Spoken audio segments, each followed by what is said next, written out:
The city looked like a circuit board from the 42nd floor, a complex and beautiful lie of interconnected lights promising power and communication. Eleanor Vance, however, felt none of it. From her vantage point in the silent, temperature-controlled expanse of her corner office, the intricate web below was just a reminder of isolation. Each light was a window, and behind each window was a life she could not touch, a story she could not hear. Her own life was a story told in quarterly reports and stock valuations, a narrative written in the unforgiving language of numbers. She traced the edge of a blueprint with a fingertip, the paper cool and smooth beneath her skin. It was a plan for a new residential tower, a place where thousands of those lights would eventually burn, but the design felt as hollow as the ache in her chest. It was perfect. It was profitable. And it was profoundly, soul-crushingly empty. This was the kingdom she had built. Vance Development was her name, her legacy, forged from the ashes of a spectacular betrayal by a man who had once been her partner in business and in life. She had learned her lesson then, etched it onto the inside of her ribs. Trust was a liability, and vulnerability was a fatal flaw in the architecture of success. So she had built walls, not of glass and steel like the ones that surrounded her now, but of something far more impenetrable. They were made of discipline, of 60-hour work weeks, of a schedule so tightly packed there was no room for the messy, unpredictable chaos of human connection. She had a team, not friends. She had associates, not confidants. At 38, she had everything she had ever set out to achieve, and she had never felt more alone. The financial pressures were immense, but they were a familiar weight. The loneliness was the true burden, a silent partner in all her victories. It was late, the sky outside having bled from bruised purple to a deep, velvety black. The cleaning crew had come and gone, their quiet efficiency a familiar rhythm in her nocturnal work life. Rain had begun to fall, smearing the city lights into long, shimmering streaks against the glass. It was time to go home to an apartment that was as meticulously designed and emotionally sterile as her office. She gathered her things, the leather of her briefcase cool and impersonal in her hand. Inside was a file for the next day's meeting, and tucked into a side pocket, an envelope containing $50,000 in cash. It was for a subcontractor on a sensitive project, a man who worked only in cash and whose discretion was worth the archaic inconvenience. She hated carrying it, the raw physicality of the money feeling vulgar and risky, a departure from the clean, digital transactions that defined her world. The elevator ride down was a smooth, silent descent from her throne in the sky back to the grid of the street. As the doors opened onto the grand, marble-floored lobby, she saw him. He was standing near the revolving doors, drenched. His jacket, a simple, faded canvas thing, was dark with rain and clung to his shoulders. Water dripped from the ends of his dark hair onto the polished floor, where it pooled in a small, apologetic puddle. He was talking to the night security guard, his posture straight, his voice low but clear. And in his hands, he held the envelope. Her envelope. A cold knot of dread and disbelief tightened in her stomach. She must have dropped it stepping out of the car, her mind already on the third-quarter projections. She watched, frozen in the shadow of a large structural pillar, her heart hammering against her ribs.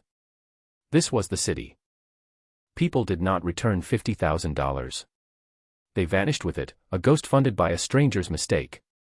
She fully expected him to ask for a reward, to negotiate, to leverage this moment of honesty for all it was worth. It was the language of her world, the transactional nature of every human interaction. But he was not negotiating. She moved closer, her footsteps silenced by the plush rug that led from the elevator bank. She could hear him now. He was just explaining where he found it, by the curb near the executive parking entrance.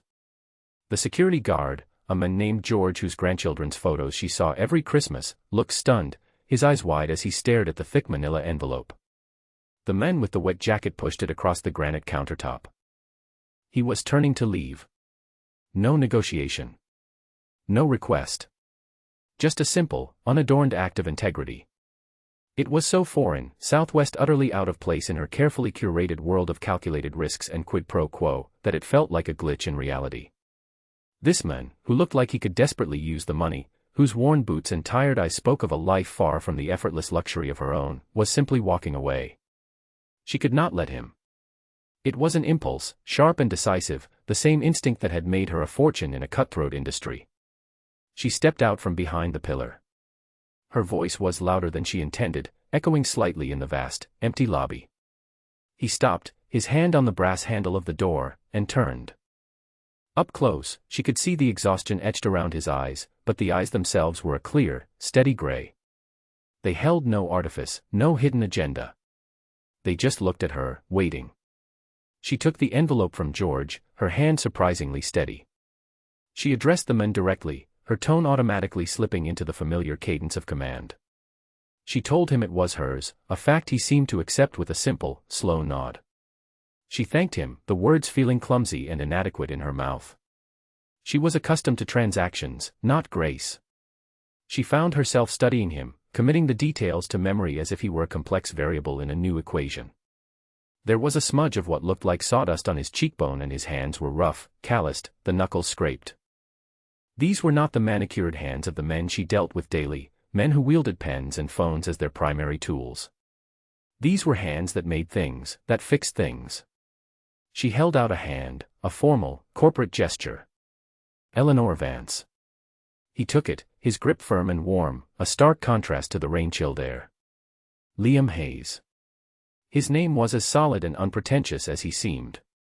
She watched him, really watched him, and saw the duality of his existence in that single moment. He was clearly a man of limited means, standing drenched and weary in a lobby that cost more than he likely earned in a year. Yet, he possessed a quiet dignity, an unshakable core of principle that made him seem more substantial than any of the titans of industry she knew. He was a paradox, and Eleanor was drawn to paradoxes. They were puzzles to be solved. He made no move to leave, just watched her with that unnervingly direct gaze. She felt an unfamiliar flicker of self-consciousness, as if her tailored suit and expensive watch were a costume he could see right through. He wasn't dazzled by her, or by the opulence of her building. He seemed to see just her, the woman standing in a lobby holding an envelope full of money he had returned. It was his perception of her that she found herself suddenly, desperately, wanting to understand. What did he see? A rich woman who was careless with her fortune. A boss. Or just a person who had lost something and had it returned. He finally spoke, and his voice was low, with a rough, pleasant timbre. You should be more careful. It was not an accusation, but a simple statement of fact. There was no deference in his tone, no attempt to ingratiate himself. It was the kind of direct, unvarnished truth she almost never heard.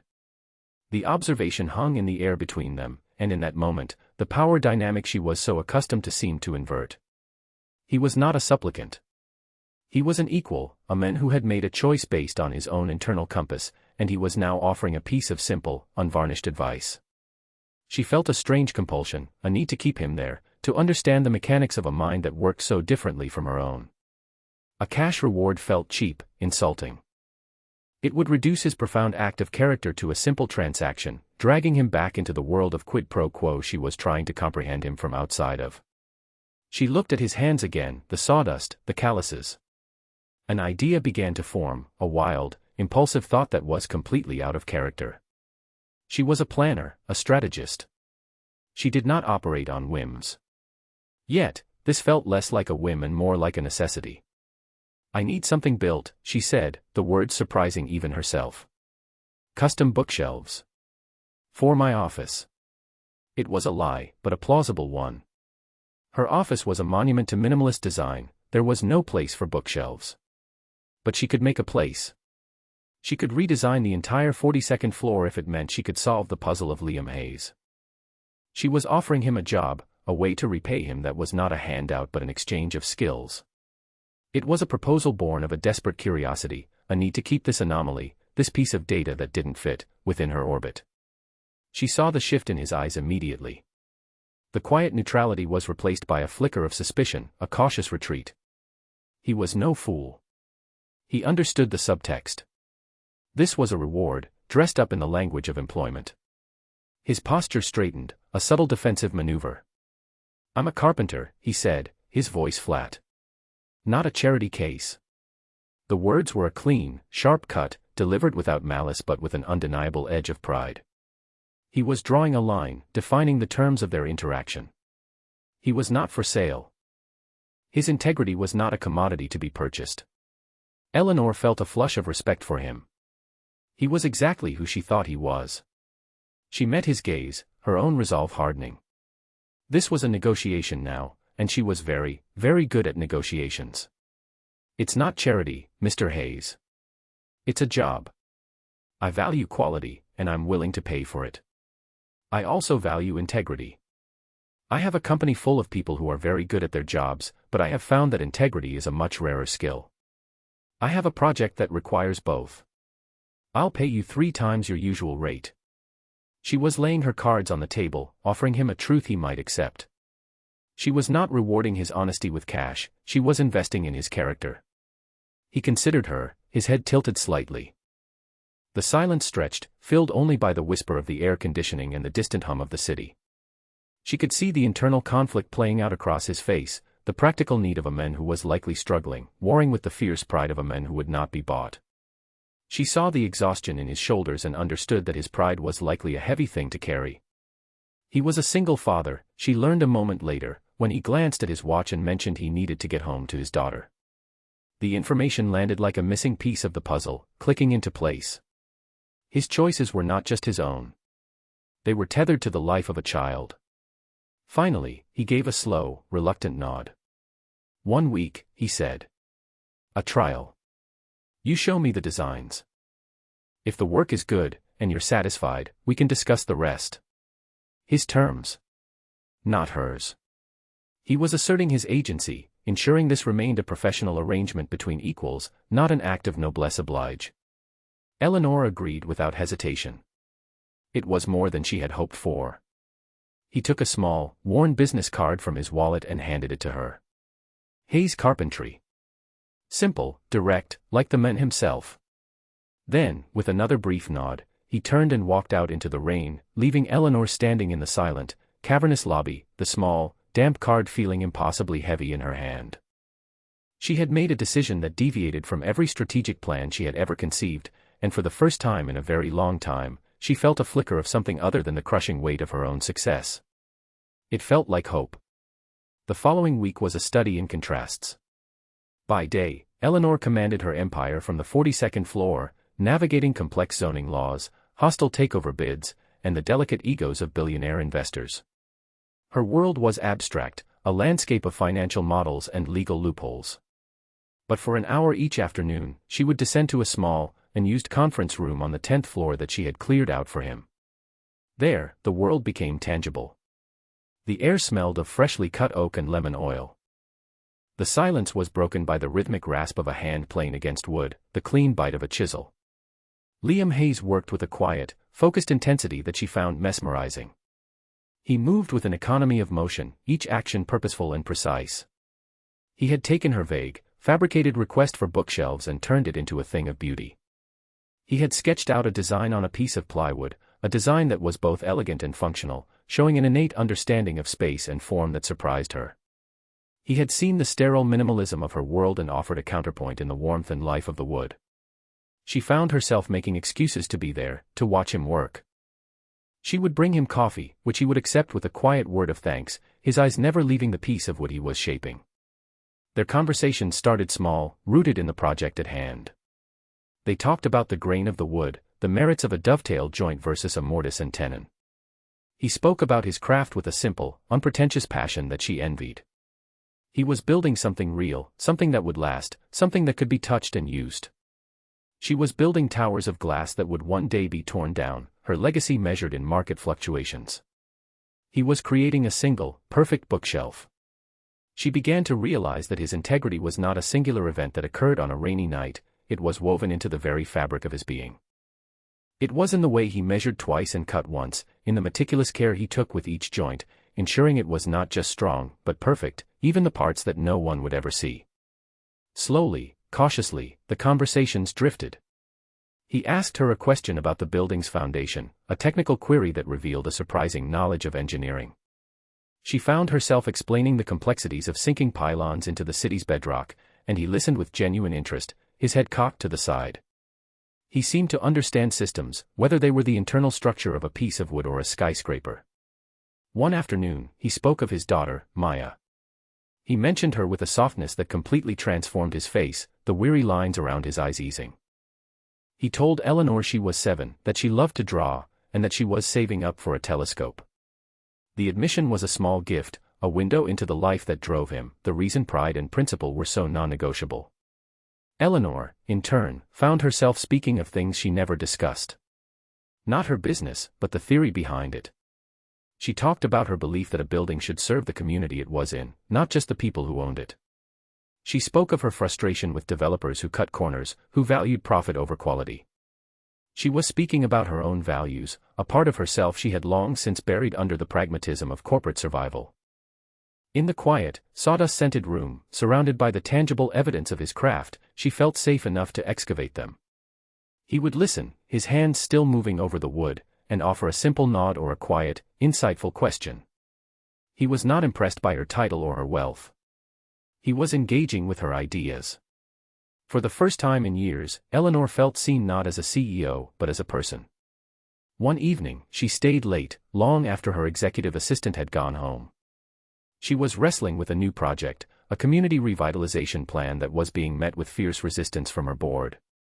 They wanted to tear down an old library and put up luxury condos. She wanted to preserve the library, to build around it, to create a space that served the existing neighborhood. It was a battle she was losing. She walked down to the 10th floor, not expecting him to be there. But he was, carefully applying a final coat of finish to a section of the bookshelf, the overhead lights glinting off the rich, dark wood. He looked up as she entered, and for a moment, neither of them spoke. The unspoken question hung in the air. What was she doing here, so late? She found herself walking over to the workbench, her fingers tracing the intricate inlay he had added to one of the shelves, a subtle detail of swirling maple set into the dark oak. "It's beautiful," she said, her voice quiet. He simply nodded, his focus on his work. She leaned against the bench, the hard edge pressing into her tailored trousers, and she told him about the library. She laid out the problem, the financial arguments from her board, her own conviction that some things were worth more than their market value. She wasn't asking for advice, she was simply thinking aloud, verbalizing the conflict to someone she instinctively knew would understand the principle at stake. He finished his task, wiping his hands on a clean rag. He turned to her, his gray eyes thoughtful. He didn't offer a solution to her boardroom problem. He told her about his wife. He spoke in a low, even tone, his gaze fixed on some point in the middle distance. He told her how they had been young and in love, how they had built a life together from nothing. But the pressure, the lack of money, the constant struggle, had worn her down. She hadn't left in a storm of anger, but in a quiet tide of exhaustion, seeking a life with more ease, more certainty. He didn't speak of her with bitterness, only a deep, abiding sadness. It wasn't a betrayal like the one Eleanor had suffered. It was an erosion. A slow, grinding failure of a partnership to withstand the pressures of the world. He had stayed, had rebuilt his life around his daughter, finding solace and purpose in his work, in creating things of substance and permanence. In his story, Eleanor heard the echo of her own. The loss of a partnership, the retreat into work, the solitary burden of responsibility. His vulnerability was a bridge, spanning the vast chasm between their two worlds. He was not just the righteous man from the lobby or the skilled artisan in the workshop. He was a man who had known loss and had endured, who had chosen to build rather than break. The power dynamic between them dissolved completely, replaced by a simple, profound human connection. She was no longer a CEO and he was no longer a carpenter. They were just two people in a quiet room, sharing the weight of their pasts. She looked at the bookshelf, now nearly complete, and saw it for what it was. Not a lie she had concocted, but a foundation. Something real and solid, built on a foundation of unexpected trust. The crisis arrived, as crises always did, without an invitation. It began as a small discrepancy, a phantom number in a quarterly report that Eleanor's chief financial officer, a man she had trusted for over a decade, dismissed as a clerical error. But Eleanor's instincts, honed by years of sniffing out weakness in deals and deceptions in negotiations, told her otherwise. The number was a loose thread, and she could not stop herself from pulling it. For 3 sleepless days and nights, she locked herself in her office, surrounded by spreadsheets and financial statements, a sea of black and white that swam before her eyes. The numbers were lying to her, cleverly, almost poetically. Profits were inflated, expenses were hidden, and a significant amount of capital had simply vanished. It was a sophisticated fraud, a complex shell game played with ghost corporations and laundered invoices. The betrayal was a cold, sharp blade twisting in her gut.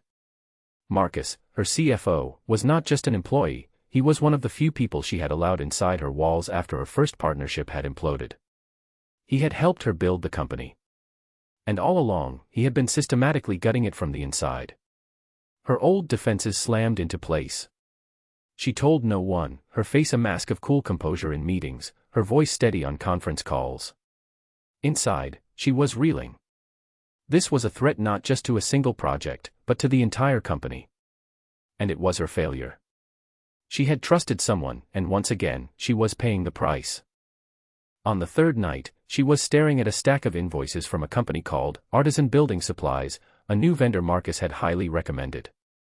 The payments were substantial, consistent, and approved with her own digital signature. Yet the materials had never materialized on any of her construction sites. It was a dead end, the paper trail meticulously fabricated. She was exhausted, her mind a thick fog of numbers and rage. On a desperate impulse, needing a change of scenery, she walked down to the 10th floor. The lights were off, but a single work lamp cast a warm glow in the corner, illuminating the now completed bookshelf. It stood there, a testament to honesty and craft in a building suddenly poisoned by deceit.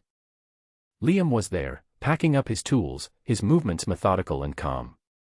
He saw her face in the dim light and his quiet packing ceased. He didn't ask what was wrong. He simply pulled up a wooden stool, wiped the seat with a rag, and gestured for her to sit. And to her own astonishment, she did. The words came pouring out, a torrent of frustration and fury. She laid out the whole ugly mess, the missing money, the fake invoices, the sickening personal betrayal. She trusted him. In the landscape of her life, which had suddenly become treacherous and uncertain, he was a fixed point of integrity. She didn't expect him to have a solution. She just needed to say it aloud to someone who wasn't on her payroll, someone whose perspective was not colored by the corporate hierarchy. She pushed a sheaf of the fake invoices across the workbench towards him. "These," she said, her voice raw with anger. "This is how he did it." Liam picked one up. He didn't look at the figures at the bottom, the large, alarming numbers that had consumed her for days. Instead, he looked at the details. His brow furrowed in concentration. He ran a callous thumb over the list of itemized materials. Brazilian Ipe lumber, quartersawn, 12-foot lengths. He read it aloud, his voice a low murmur. He shook his head slowly. "What is it?" she asked, leaning forward. He tapped the paper. "This is wrong. The code here, for the wood grade, it's for flooring, not structural beams. And nobody sells Ipe in standard 12-foot lengths for this price.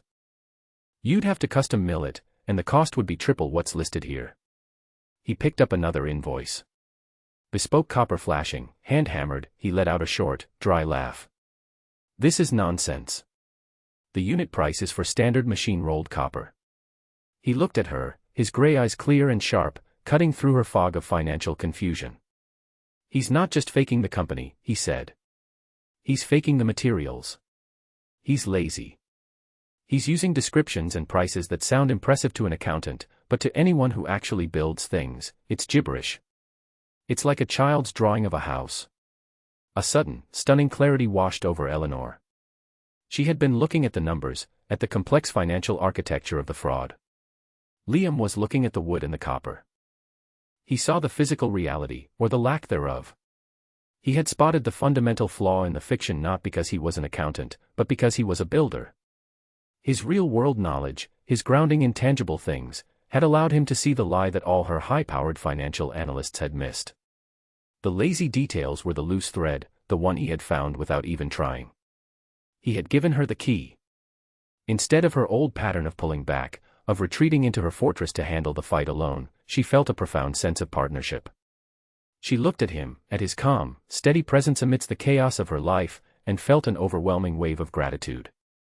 She had let him in, just a little, and he had not only held the space for her vulnerability but had also handed her a weapon. She slid the rest of the invoices towards him.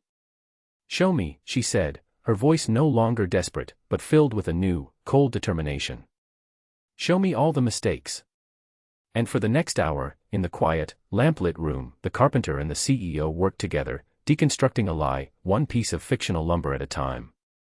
Armed with Liam's insights, Eleanor moved with surgical precision. The gibberish on the invoices became the cornerstone of her case. She brought in a team of forensic accountants and construction auditors, bypassing her own compromised finance department. She instructed them not to look at the money, but at the materials. Within 48 hours, they had unraveled the entire scheme. The shell company, Artisan Building Supplies, was traced to a bank account in the Cayman Islands owned by Marcus's brother-in-law. The lazy fiction Liam had spotted was the fatal flaw in an otherwise brilliant crime. Marcus was so confident that no one would ever question the details, only the bottom line. He had never counted on a carpenter. The confrontation was brief and brutal. In the sterile environment of the main boardroom, with her lawyers present, Eleanor laid the evidence on the polished mahogany table. She didn't raise her voice. She simply presented the facts, her tone as cold and hard as the glass walls around them. She watched the color drain from Marcus's face as she detailed the discrepancies in wood grades and copper prices. It was not the financial totals that broke him, it was the specificity of his failure. He confessed everything. The fallout was contained, the stolen funds were frozen, and Vance Development was pulled back from the brink of a quiet, catastrophic collapse. A week later, a fragile sense of order had been restored. The legal proceedings were in motion, and a new CFO had been appointed. The storm had passed. Eleanor found Liam in the 10th floor room, now empty save for his toolbox.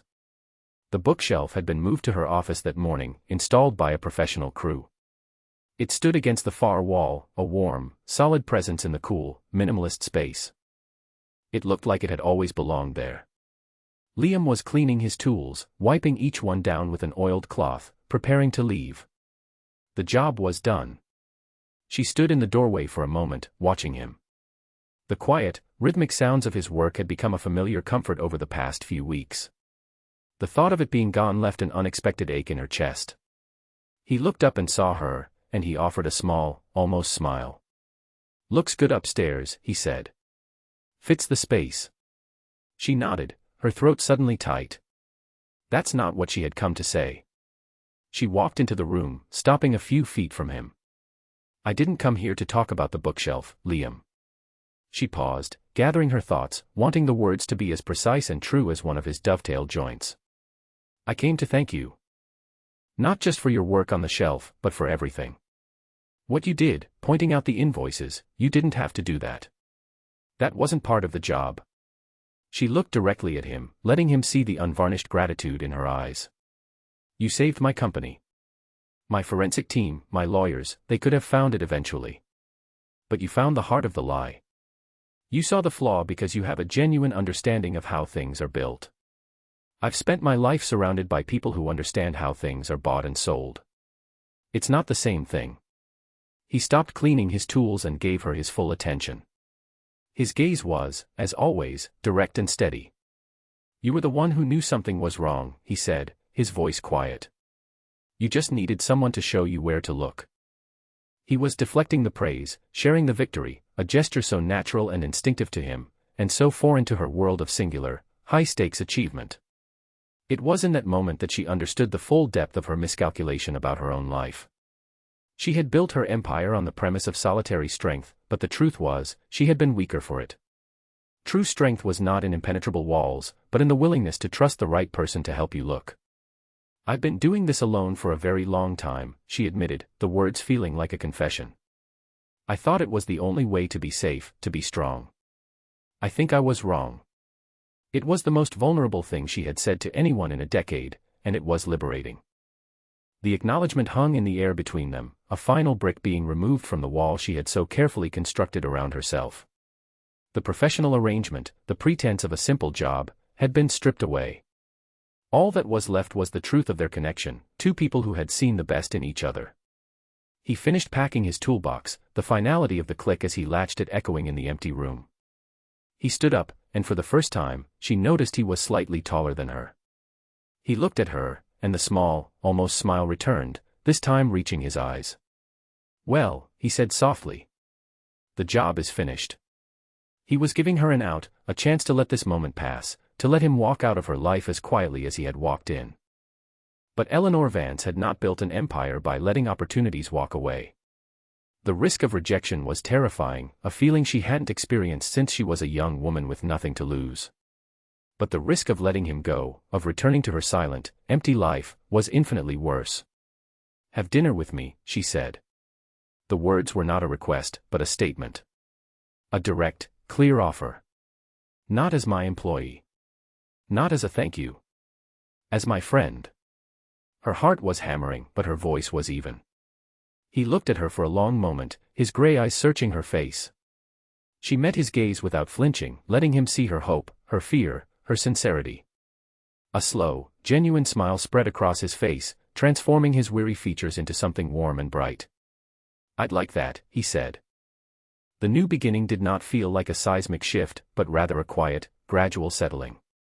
It was a series of small, ordinary moments that, when pieced together, created an entirely new picture of her life.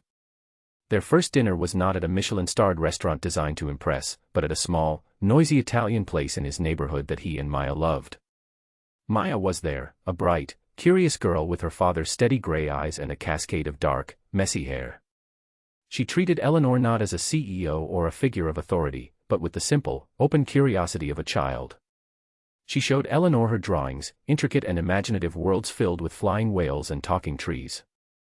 She asked Eleanor if she knew how to build a pillow fort, a skill which, Eleanor had to admit, she did not possess. Liam was different with his daughter. He was softer, his movements gentler, his voice imbued with a patient, loving warmth. Watching them together, Eleanor felt a pang of something she couldn't name. It was a longing for this simple, uncomplicated connection, for the easy intimacy of a shared life. After dinner, they walked to a nearby park. Liam pushed Maya on the swings, her delighted laughter filling the cool evening air. Eleanor sat on a nearby bench, not as an observer, but as a part of the scene. She was not Eleanor Vance, CEO. She was just Eleanor, a woman sitting in a park, watching a father and daughter play. It felt more real, more fundamentally true, than any boardroom victory she had ever known. Their lives began to intertwine, slowly and naturally. She found herself leaving the office at a reasonable hour, the lure of her silent penthouse apartment paling in comparison to the prospect of an evening spent with them. Sometimes they would cook dinner together in Liam's small, cluttered kitchen, the air filled with the scent of garlic and basil and the sound of Maya's chattering. They worked together on a massive, 1,000-piece puzzle of a starry night sky, spread out on his living room floor. Eleanor, a woman who saw the grandest of blueprints, found a deep, meditative pleasure in finding a single, small piece of dark blue and clicking it into place. It was a different kind of building, a patient collaboration. He, in turn, stepped into her world with a quiet confidence that never wavered. She invited him to a charity gala, a glittering affair filled with the city's elite. He wore a rented tuxedo that fit him surprisingly well, but he seemed most himself when he was talking to the catering staff about the structural integrity of the temporary stage they had erected. He was not intimidated by the wealth or the power in the room. He saw it all with the clear-eyed perspective of a builder, more interested in the foundation of things than in their glittering facade. He held her hand at night, a simple, grounding gesture that made her feel more secure than all the assets in her portfolio. The bookshelf in her office became a focal point. Visitors would comment on its beauty, and she would find herself telling the story of the men who built it. It was a story about craftsmanship, but it was also a story about character. The bookshelf was a symbol of the change in her life, a piece of the real, tangible world that had infiltrated her sterile sanctuary in the sky. It was a reminder that the strongest things are built on a foundation of integrity, joined together with care. It held not just books, but the beginning of a new chapter. One Saturday afternoon, months later, they were at her apartment. It was the first time she had invited them there. The space, once a monument to her isolation, felt different with them in it. Maya was on the floor, her tongue sticking out in concentration as she drew a portrait of Eleanor's sleek, minimalist sofa, to which she had added a family of purple dragons. Liam was in the kitchen, making them coffee, moving with a familiar ease that made the space feel like a home. Eleanor stood by the floor-to-ceiling windows, looking out at the same view of the city, the same intricate web of lights. But it no longer looked like a circuit board of disconnected points. It looked like a community, a network of stories, a place full of messy, beautiful, interconnected lives. She was finally one of them. Liam came and stood beside her, handing her a mug. He followed her gaze out the window. Big city, he said softly. She leaned her head against his shoulder, the gesture feeling as natural as breathing. It used to feel empty, she confessed. Just a collection of buildings. He wrapped an arm around her, his touch warm and solid. It's not about the buildings, Eleanor, he said. It's about what you build inside them.